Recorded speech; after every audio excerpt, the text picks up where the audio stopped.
Hi there, I'm Lillian Larty from iwantmybodyback.co.uk, and in today's video I've come to talk to you about the second part of 5 mistakes to avoid when sorting out your back, neck, shoulder and hip pain. So this is video part 2. Part 1 I did covering the 3 of the 5 mistakes people make in trying to get rid of their back, neck, shoulder and hip pain. And those 3 mistakes were either leaving the pain and hoping it will go away on its own accord. The second mistake is throwing everything you can at it to try and cure it. And the third mistake is doing no exercise, lots of exercise, or the wrong type of exercise.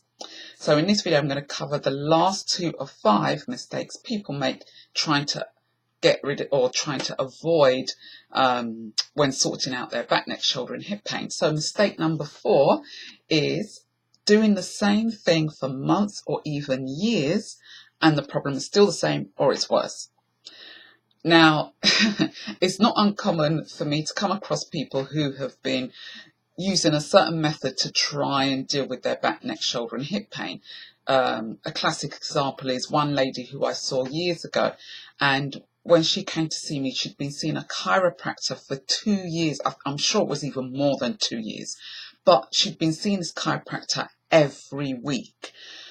Now, I mean, her condition didn't need that much in terms of manipulation or any type of application to help her with her back pain. I mean, she was in a position where still 2 years on, she couldn't bend down properly, she couldn't get to the floor, she couldn't kneel down, she couldn't do gardening, she couldn't sleep, and there were some activities that she just could not do.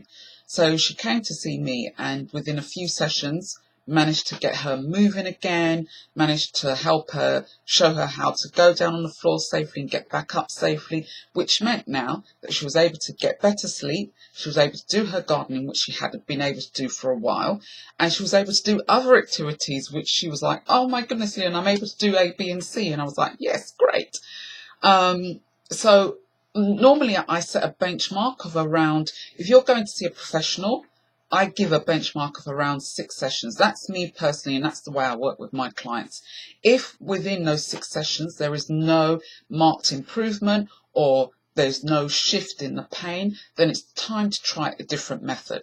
So if you find you're making this mistake where you've been trying a certain method, maybe you're seeing an osteopath or a physio or a chiropractor, or you're doing something on your own, and the pain is not shifting, there is no marked difference at all, then I advise you to go and try something else, okay? And also in line with that, do it in line with a professional as well. The 5th and final mistake that I find people make is that they DIY. They just doing it themselves, or do it yourself in this case, to get rid of the back, neck, shoulder and hip pain that they're suffering with. So similar to what I've covered before, they will either do research on the internet or they will hear a friend say, oh, well, I did this to get rid of my back, neck and shoulder, try it. And they'll try it, but it's not appropriate for them. So with good intentions, you know, we all try to help ourselves along before going to see a professional. Normally seeing a professional is the last thing that we do.